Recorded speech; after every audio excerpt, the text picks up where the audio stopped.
On behalf of the Department of Cardiology, Tinnavalli Medical College, and Tinnavalli Medical College staff, I invite you all to the CME program.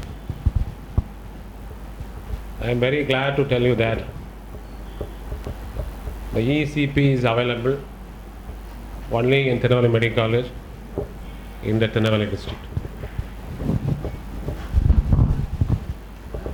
Why this ECP is important and who are all the patients to be referred to ECP and what we are doing in the Department of Cardiology in Tinnavalli Medical College will be highlighted in the CME program.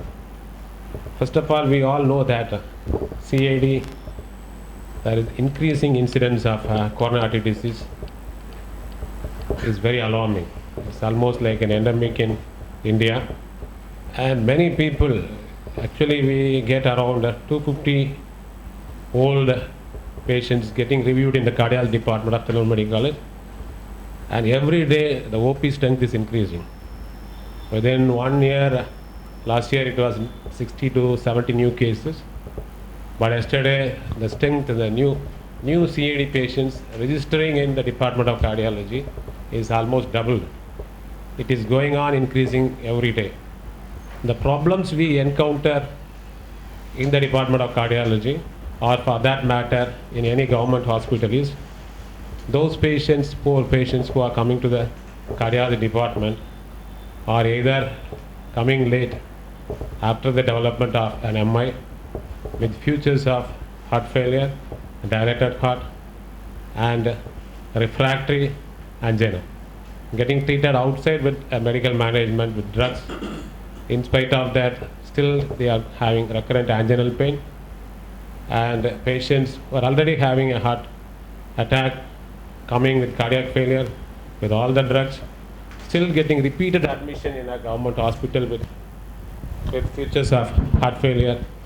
These are the patients who are very difficult to treat outside. A refractory angina. So a CAD patient, usual protocol is a chronic stable angina, unstable angina, and MI. MI, if you are referring the patient within the golden hours, we thrombolize the patient, try to revascularize the heart as early as possible and prevent the myocardial damage.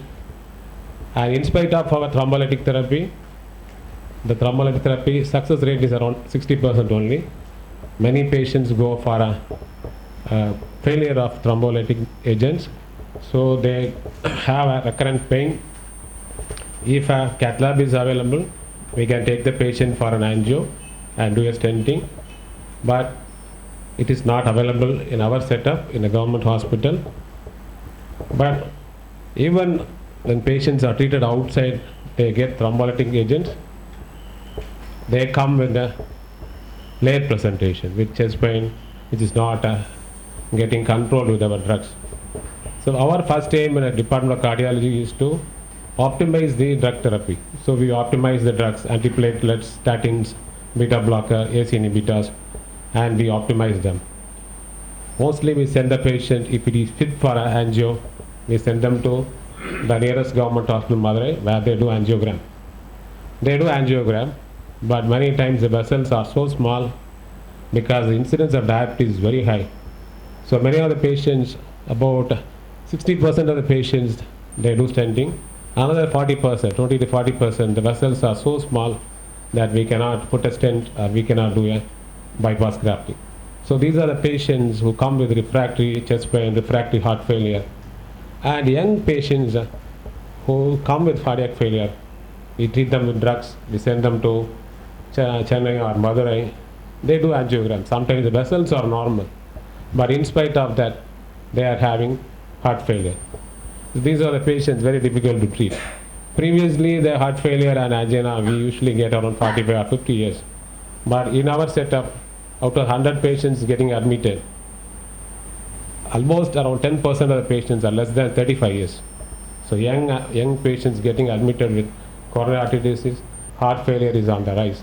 So the burden of heart disease is alarming. So whatever we do, still the patients have got a refractory angina or a refractory heart failure. So what to do with these patients? So we go with drugs, we go with stenting, we go with the bypass grafting. So in spite of that, still the patient is having these problems. We want to have some other option to heal our fellow persons, like an IMA prayer relieved. So whatever options are available, we are trying, and EECP is one among them. So with the availability of EECP, we are slowly recruiting the patients. You can refer the patients if you are already satisfied with the patient not getting control with all this medical management or a PCI or a bypass grafting, or the patient's comorbid problems are there and the patient is not fit for a PCA or a grafter, or the patient is not willing for a procedure and patient is having pain or heart failure, you can refer to our department, where actually what we do is we do the screening, we do an initial echo and find out whether the patients are fit for a EECP. And if the patient is fit for a EECP and the patient is coming under the scheme, we do the EECP free of cost to the patient. Nowadays, patients who are able to pay, they are also willing to do EECP. Actually, our first case was a paying patient who actually was very much satisfied. Actually, I did echo on the first day before the EECP starting, and every day I used to ask. And after all the six weeks treatment, so after the setting, I asked him, how do you feel now? The quality of life definitely is improving, and the patients are happy with it. That is what is needed. So scientific treatment is one, and the next thing is the scientific treatment has to be approved by the patient. The patient is getting rid of the pain, the patient's breathlessness coming down, then it is happy side that the treatment is working. I feel that is we are comfortable with the patients and we are slowly recruiting the patients. As our dean was telling, so we want to have, because this EC program is in a government hospital, many of us are not aware of the thing. So usually I used to see some patients getting referred from here to Coimbatore for ECP. When it is available here, you can send the patients to our department where we are ready to help you and help the patients so that it will help the people of Tirunelveli. Stent for patients with less than 2.5 millimeter size. If you put a stent for a 4 millimeter vessel, and if the lesion is a discrete lesion around 16 millimeter, then it is good. If you are putting a stent for a 2.5 millimeter vessel and the stent is more than 26 or 28 millimeter, then the chance of a stent occlusion is more. So most of the cases, as a HOD of cardiology in Madurai, usually we do angiogram.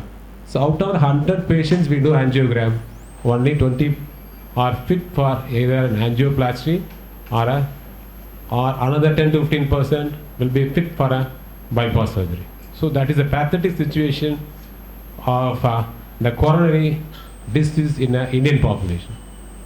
That, out of 100 cases we do angio. Every day I do around 8 to 10 cases of angiogram in Madurai Medical College, with the hope to revascularize as many cases as possible. But to our pathetic state, only 2 or 3 cases we will be able to put a stent. Another 1 or 2 cases with high risk we send the patient for a CABG. And rest of the another 40 to 50% they are not fit for even a CABG or a stenting. So in such cases, where to go? So we have to do something. So that in those cases I think it is very much useful. So that is the case we get. Luckily, all your failed cases, all your unwanted cases, probably in a private setup, are referred to a government hospital where there is hope for a ECP. So that way we are blessed with the ECP to give some cure to all these patients. Okay. So Ravi has highlighted most of the things. So diabetic small vessel disease is the biggest problem that is challenging the intervention cardiologists as well as CABGs, cardiac thoracic surgeon. Even if we send a patient with triple vessel disease to a surgeon, hoping that he will do something, never they touch if the vessel is small, because the graft will get occluded. So that is a problem. And ECP is nothing but just like an aerobic exercise. Okay. So in aerobic exercise, what does it do? So the best ideal aerobic exercise known are walking, jogging, swimming and cycling. These are 4 best aerobic exercise any person has to do. Because this aerobic exercise which helps in mostly in recruiting the collaterals.